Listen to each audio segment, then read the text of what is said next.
Mateus 22.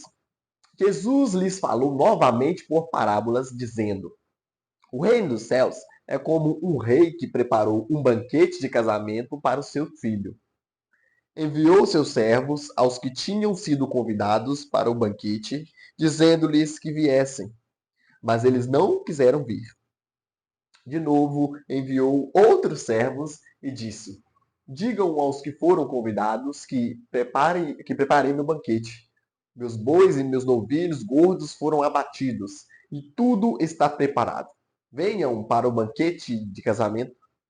Mas eles não lhes deram atenção e saíram, um para o seu campo, outro para os seus negócios. O restante, agarrando os servos, maltrataram-nos e os mataram. O rei ficou irado e, enviando o seu exército, destruiu aqueles assassinos e queimou a cidade deles. Então disse a seus servos: O banquete de casamento está pronto, mas os meus convidados não eram dignos. Vão às esquinas e convidem para o banquete todos os que vocês encontrarem.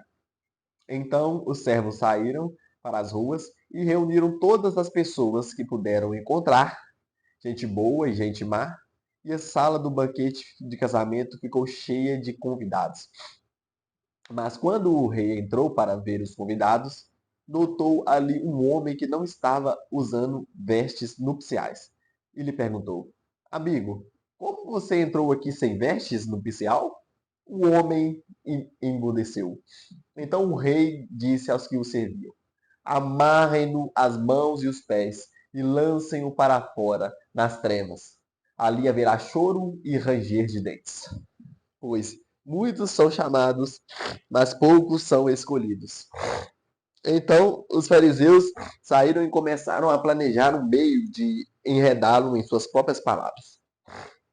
Enviaram-lhe seus discípulos, junto com os herodianos, que lhes disseram: Mestre, sabemos que és íntegro e que ensinas o caminho de Deus conforme a verdade.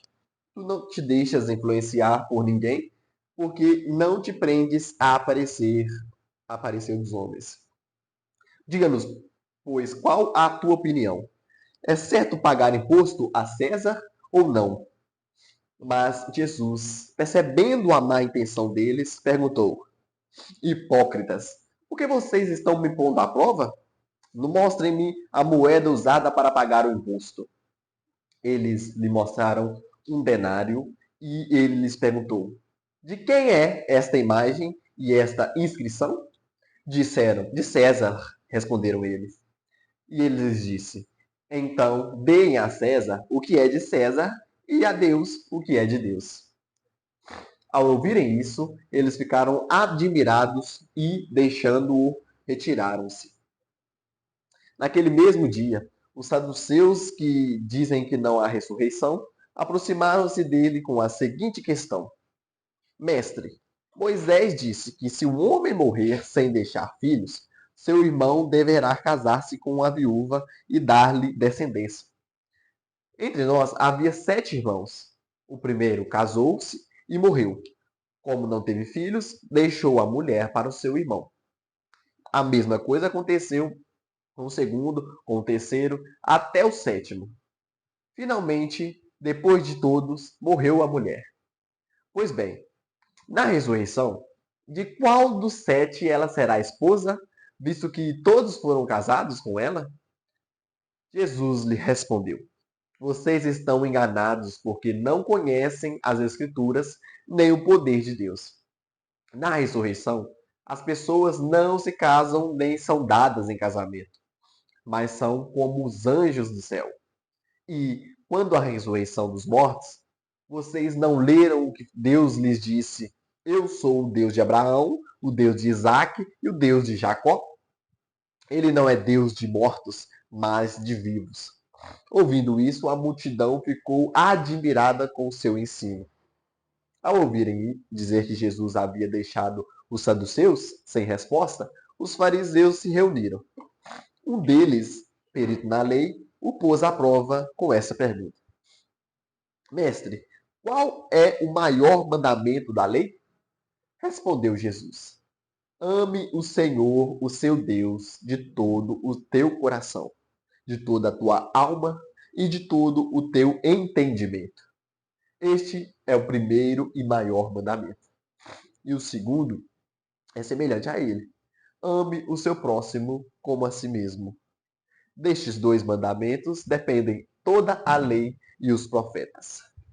Estando os fariseus reunidos, Jesus lhes perguntou: O que vocês pensam a respeito do Cristo? De quem ele é filho? É filho de Davi? Responderam eles. Ele lhes disse: Então, como é que Davi, falando pelo Espírito, os chama de Senhor? Pois ele afirma: o Senhor disse ao meu Senhor: Senta-te à minha direita, até que eu ponha os teus inimigos debaixo dos teus pés. Se, pois, Davi o chama Senhor, como pode ser ele o seu filho? Ninguém conseguia responder-lhe uma palavra, e daquele dia em diante, ninguém jamais se atreveu a lhe fazer perguntas. Deus abençoe. Amém.